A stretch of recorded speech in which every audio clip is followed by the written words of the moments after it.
Hello everyone. तो स्वागत है आपका क्रिस्टल ऑल स्टडी में एक बार फिर से। और हम कर रहे थे बेसिकली मगध वाला महाजनपदा, जिसमें कि हमने हरियंका डायनेस्टी को देखा था, जिसमें 3 इम्पॉर्टेंट रूलर थे, बिम्बिसार, अजातशत्रु, और उसके बाद फिर हमने उज्जैन के बारे में भी पढ़ रखा था।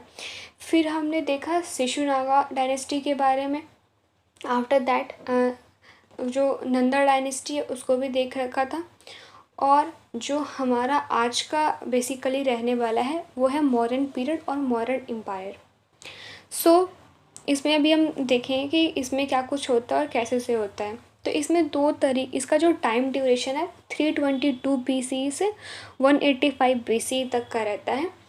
अगर इसमें हम सोर्सेज की बात करें तो इसमें 2 सोर्सेज हमें मिलते हैं, एक लिटरेरी सोर्सेज और एक आर्कियोलॉजिकल सोर्सेज। अब बात यह है कि लिटरेरी सोर्सेज और आर्कियोलॉजिकल सोर्सेज क्या होता है। तो जब हम एंशियंट हिस्ट्री वाला जब सिलेबस का और इंट्रोडक्शन वाला पार्ट डिस्कस कर रहे थे हम, तभी मैंने दोनों के बीच का डिफरेंस बहुत अच्छे से बता रखा था। तो जो लिटरेरी सोर्सेज है इसमें हमें बहुत सारे सोर्सेज देखने को मिलता है, जैसे कि अर्थशास्त्र, इंडिका बुक जो मेगास्थनीज के द्वारा लिखा गया है, और फिर हमें बुद्धिस्ट टेक्स्ट भी मिलेंगे। तो ये जो मतलब लाइक चाणक्य का अर्थशास्त्र है, या फिर कह सकते हैं कौटिल्य का अर्थशास्त्र है, इसमें बेसिकली उस समय का इकोनॉमिक कंडीशन, पॉलिटिकल कंडीशंस कैसा चल रहा था, और क्या क्या कौन कौन सी ट्रीटीज़ गवर्नमेंट के बीच में जैसे साइंस वगैरह हो रही थी, तो इस बारे में इस जो अर्थशास्त्र की बुक है उसमें लिखी गई है। साथ ही साथ इकोनॉमी से रिलेटेड बहुत सारी चीज़ें इसमें लिखी गई हैं जो आज भी काम आती है वो सारी चीज़ें। सो लिटरेरी सोर्सेज में हम देखेंगे कि Kautilya Arthashastra most important literary sources for the Mauryas, treatise on government and polity, provides analysis of political and economic conditions during the modern period. फिर अगर हम बात करें दूसरे लिटरेरी सोर्सेज के बारे में, तो वो है मेगास्थनीज का indica book. So Megasthenes was the ambassador of Seleucus Nicator in a court of Chandragupta Maurya. मतलब ये चंद्रगुप्त मौर्य के कोर्ट में बेसिकली ग्रीक एम्बेसडर रहते हैं। कौन? Megasthenes. Indica is a prominent foreign account of modern period. फिर जो तीसरा है हमारा वो इंडियन बुद्धिस्ट टेक्स्ट है जटाकस, जिसमें कि हम part of Khuddaka Nikaya of Sutta Pitaka describes 549 stories of Buddha's previous birth. मतलब कि बुद्धास के 549 पहले के बर्थ के बारे में इसमें डिस्क्राइब किया गया है। Provides a general picture of socio economic conditions during the modern period. उसके बाद Ceylonese Buddhist chronicles Deepavamsa and Mahavamsa describes Asoka's role in spreading Buddhism to Sri Lanka। मतलब ये सारा कुछ इसमें इस वाले जो बुद्धिस्ट लिटरेचर वाले में है वो लिखा हुआ है। फिर दूसरा हमारा है आर्कियोलॉजिकल सोर्सेज। अगर हम लिटरेरी सोर्सेज के बारे में बात करें तो उसमें बेसिकली रिटेन चीज़ें होती है, जैसे कि इंडिका बुक हो गया, अर्थशास्त्र भी बुक हो गया, मतलब मैन्यूस्क्रिप्ट्स के फॉर्म में, इंस्क्रिप्शंस के फॉर्म में। तो ये सब अगर हम बात करें जैसे कि इसकी लिटरेरी सोर्सेज के बारे में तो रिटन फॉर्म में होती है, ठीक है। और अगर हम आर्कियोलॉजिकल सोर्सेज की बात करें तो यहाँ पे आर्टिफैक्ट्स या फिर कोई चीज़ें ऐसी मिलती है जैसे कि इंस्क्रिप्शंस वगैरह हो गया, तो ये सब आर्कियोलॉजिकल एविडेंसेस में आती हैं। सो पहला अगर हम आर्कियोलॉजिकल सोर्सेज में देखें तो अशोकन एडिक्ट्स और इंस्क्रिप्शंस है। इसमें रॉक एडिक्ट्स आता है, पिलर एडिक्ट्स आता है, केव इंस्क्रिप्शंस आता है। तो ये सब इंडियन सब कॉन्टिनेंट में अलग अलग जगह पे पाए गए हैं। With their significance was realized after the decipherment by the James Principe in 1837। तो हुआ ये था उस वक्त की जो अशोका थे उनके बहुत सारे पिलर्स, इंस्क्रिप्शंस और रॉक एडिक्ट्स थे, पर उन्होंने बहुत कम पिलर और मतलब जैसे कि एडिक्ट्स या इंस्क्रिप्शन से बहुत कम जगह पे उन्होंने अपना खुद का नाम लिखवा रखा था कि भाई उन्होंने मतलब ये जो इंस्क्रिप्शंस है उनके बिहाफ पे है या फिर उन्होंने ऐसा कुछ कहा है। इसके अलावा उन्होंने बाकी जितने भी लिखवा रखे थे उसमें दूसरे नाम उन्होंने लिखवा रखे थे और वो नाम था Priyadarshi.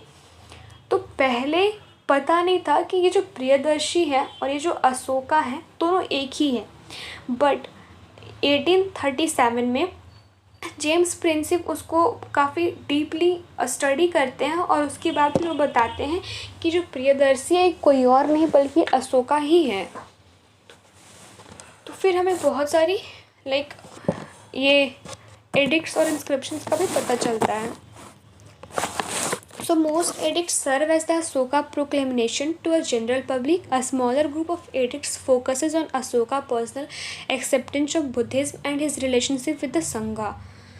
The language used in edicts is Prakrit, but the script varies by region. जो लैंग्वेज है वो प्राकृत में ही लिखा गया है पर स्क्रिप्ट चेंज होता है depending upon the reason, so that कि मतलब वो उसी स्क्रिप्ट्स में लिखवाते हैं ताकि जो वहाँ पे लोग पढ़ सके, सो दैट कि लोगों को एटलीस्ट पता चल पाए कि उसमें है क्या, बस ऐसे नाम के लिए नहीं, उनके लिए भी।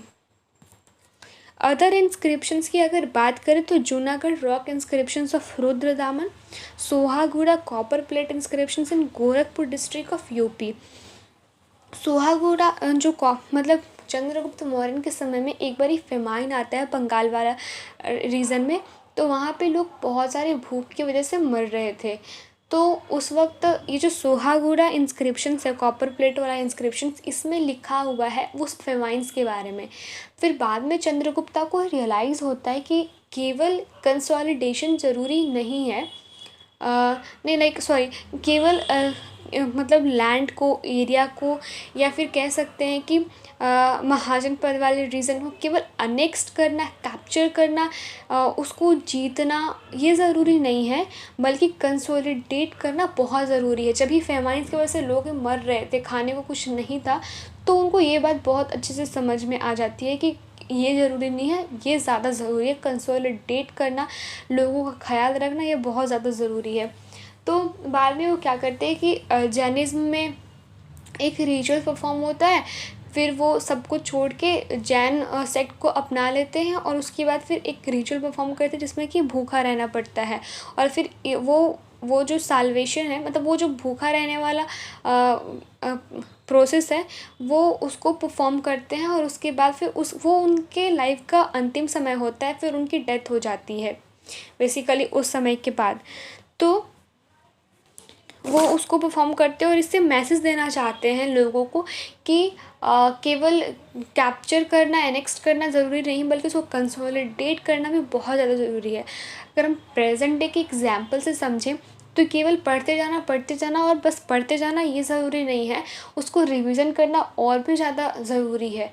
तो बस इसको ऐसा कंपेयर करने के लिए ऐसा एग्जाम्पल लिया, सो दैट कि आपको क्लैरिफाई हो जाए। Mahastan inscriptions in Bogra district of Bangladesh. These inscriptions are directly associated with the modern period, although they may not necessarily be attributed to Ashoka. फिर अशोका के 7 पिलर थे, जिसमें कि जो पहला पिलर था वो रामपुर व चंपारण, ये बिहार में है प्रेजेंट डे, सारनाथ यूपी में आता है ये, और कौशाम्बी पिलर्स जो कि इलाहाबाद में है, यूपी में है ये भी।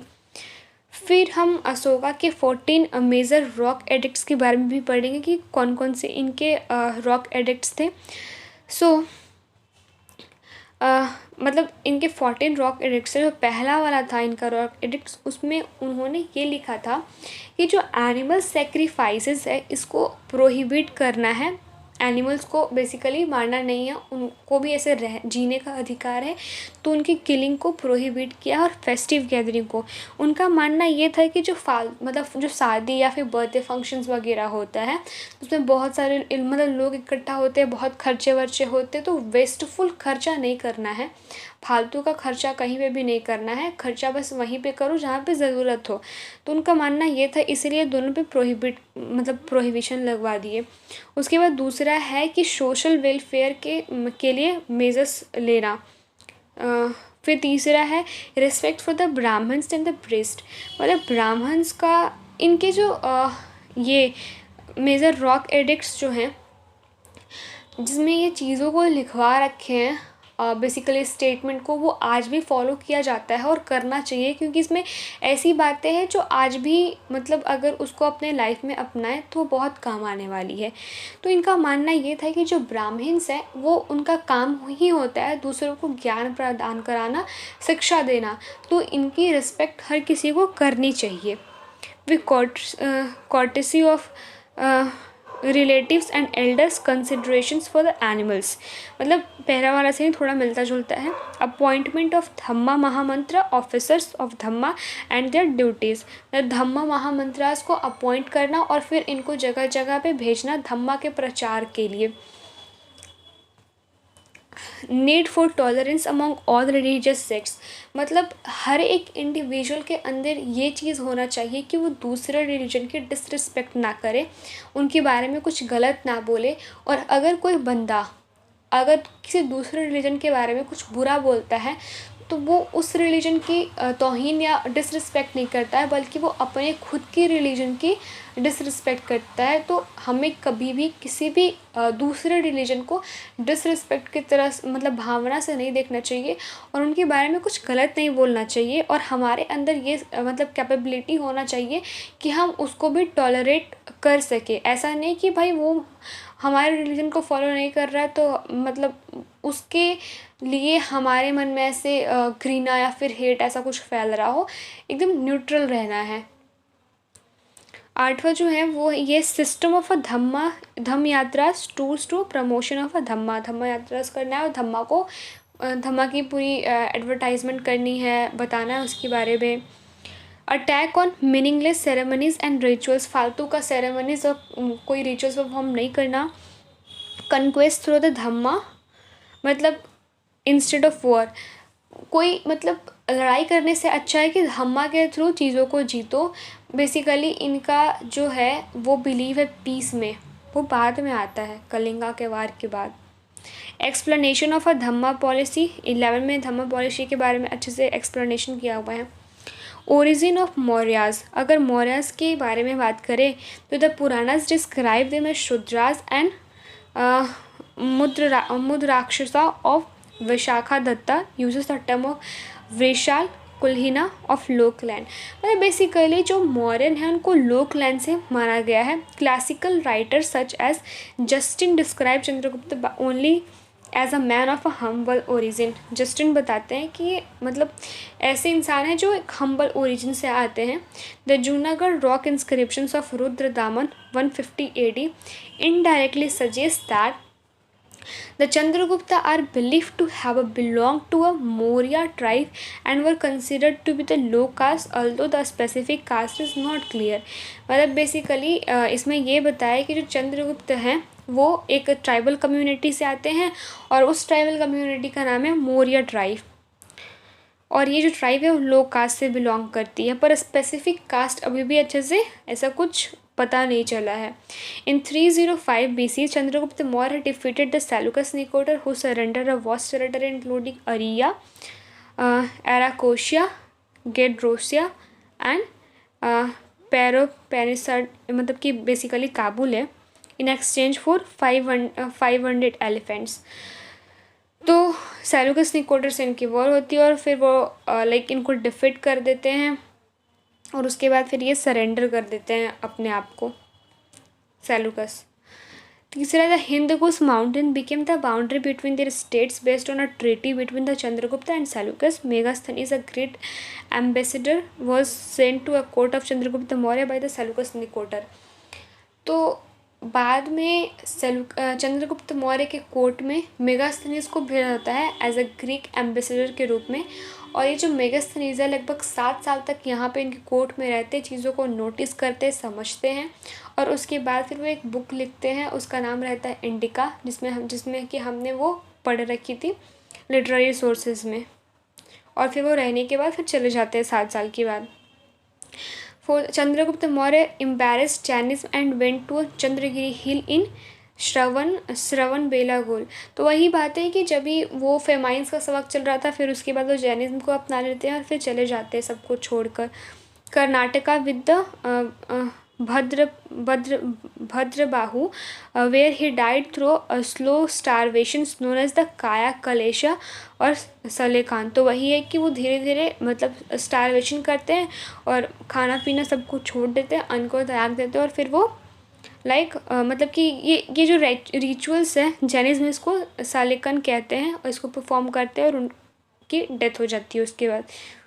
Chandragupta dethroned the last Nanda ruler Dhanananda with the assistance of a Kautilya in 322 BC and occupied the Pataliputra. Basically Nanda को हरा के फिर अपने अपने डायनेस्टी को स्टेब्लिश कराते हैं, और फिर ये एम्पायर बन जाती है, और फिर उनका कैपिटल पाटलिपुत्र होता है। ये सब कुछ करते हुए कौटिल्य के हेल्प से, मतलब बेसिकली चाणक्य के हेल्प से। Under Chandragupta Maurya rule northern India was United for the first time. तो हाँ, चंद्रगुप्त मौर्य के समय में ही जो पूरा नॉर्दर्न इंडिया है वो यूनाइट हो गया था। Trade flourished, agriculture was regulated, standardisation of weight and measures occurred, सब सही चल रहा था। यूज़ ऑफ मनी भी इंट्रोड्यूस हो गया था, और स्टेट जो थी वो टैक्सेशन की, सैनिटेशन की और फेमाइन रिलीफ की सबकी रिस्पॉन्सिबिलिटी वो खुद ले रही थी। फिर हमारे जो दूसरे रूलर हैं वो है बिंदुसारा। बिंदुसारा की इनके नाम के पीछे एक अलग ही स्टोरी है। ये चंद्रगुप्त मौर्य के बेटे रहते हैं। बेसिकली होता ये है कि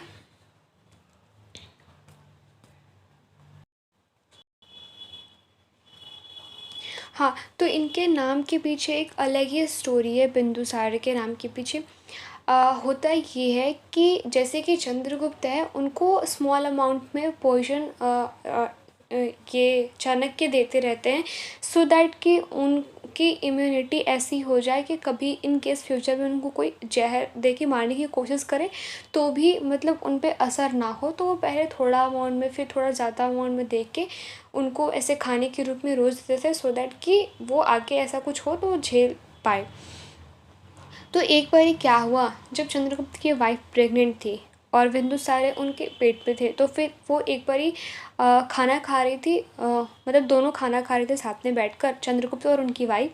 और फिर वो अपने प्लेट का खाना उनको खिलाते हैं, उसमें जहर होता है, क्योंकि चंद्रगुप्त मौर्य के अंदर इतना मतलब उनकी इम्यूनिटी ऐसी हो जाती है कि वो उस जहर को झेल सकते हैं, उनके लिए नॉर्मल है। बट उनकी वाइफ जब वो खाना खाई तो फिर उनका तबीयत अचानक से ख़राब होने लग गया, और फिर चाणक्य को बुलाया गया, फिर सर्जरी के थ्रू बिंदुसार को बाहर निकाला गया और उनकी वाइफ की डेथ हो गई। फिर दोनों के बीच में यहाँ से थोड़े क्लैसेस भी आने लगे थे चाणक्य और चंद्रगुप्त के बीच में। तो ये जो उनका जो बेटा था, मतलब जब वो निकला, तो क्योंकि बिंदु का मतलब होता है ड्रॉप, तो वो जो जहर का पॉइजन का ड्रॉप है वो उनको टच किया, और सार का मतलब होता है पॉइजन, तो यहाँ से उनका नाम बिंदुसार पड़ा था। इनका ड्यूरेशन अगर देखें तो 298 से BC से 273 BC तक का था। और जो बिंदुसारा थे, उन्होंने सीरिया के जो रूलर थे एंटियोकस I, इनको उन्होंने रिक्वेस्ट किया था वाइन और ड्राई फिक्स और सोफिक्स को भेजने के लिए।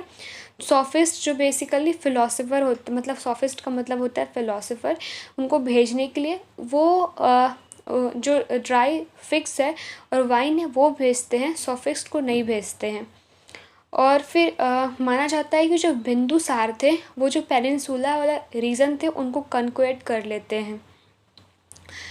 उसके बाद फिर ये आजीविका सेक्ट को ज्वाइन करते हैं। आजीविका सेक्ट के फाउंडर मकारी घोसाला थे, और जो मकाली घोसाला थे वो फेटलिस्ट पे भरोसा रखते थे, मतलब कि नियतिवाद पे भरोसा रखते थे ये, तो वो उनको ज्वाइन करते हैं। So Chandragupta Maurya son succeeded him and Bindusara known as the Greek as.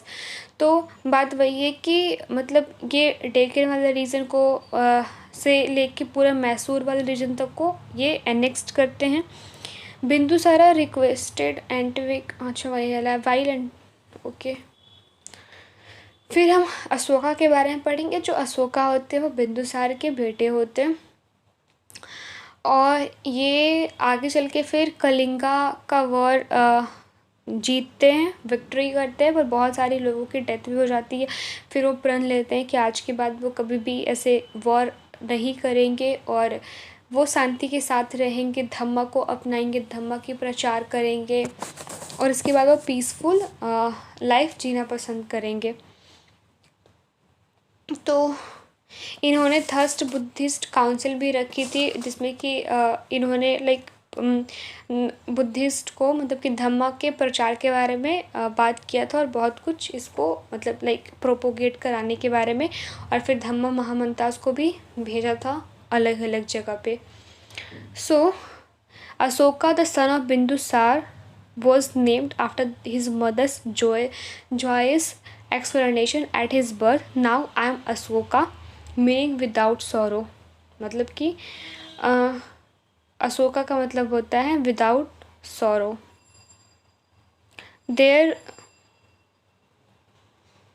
There was a struggle for throne among the princes after the death of Bindusar, and Ashoka is said to have usurped the throne by killing his 99 brothers and sparing only a youngest Tisha.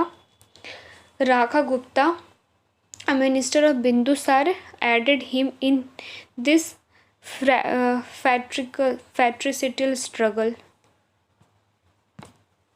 Under the Ashoka's rule, the Mauryan Empire reached its zenith. The entire subcontinent, except for the extreme south, came under the imperial control for the first time.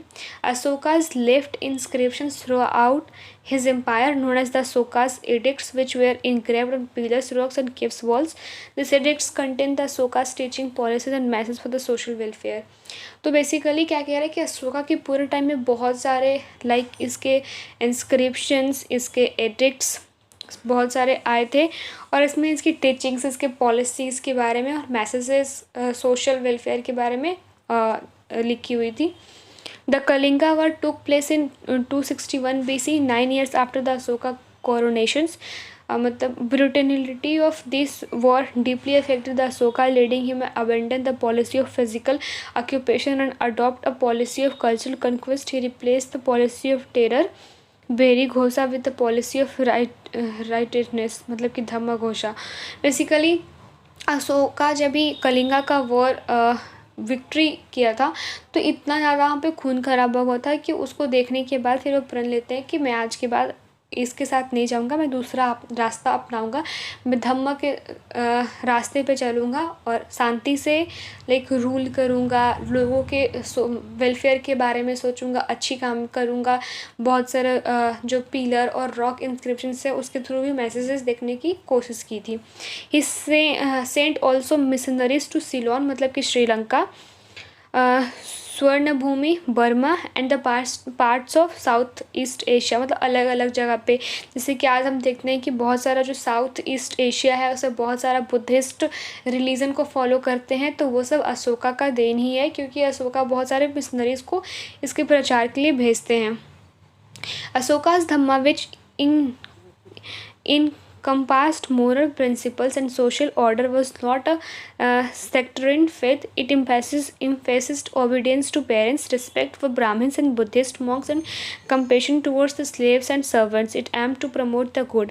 मतलब कि अशोका का जो था जो main ऐसे से अगर देखें चीज़ों के बारे में तो वो ये बोलते थे कि पेरेंट्स की भी रिस्पेक्ट करो, ब्राह्मण्स की, बुद्धिस्ट मॉन्क के रिस्पेक्ट करो, स्लेव्स और सर्वेंट्स के साथ अच्छे से प्यार से पेश आओ। आज के लिए यहीं तक। आगे हम पढ़ेंगे पोस्ट मॉडर्न पीरियड के बारे में। हमने कवर किया अभी बेसिकली मौर्यन एम्पायर को, चंद्रगुप्त को देखा, बिंदुसार को देखा और अशोकास के बारे में पढ़ा। आज के लिए इतना ही। Thank you very much.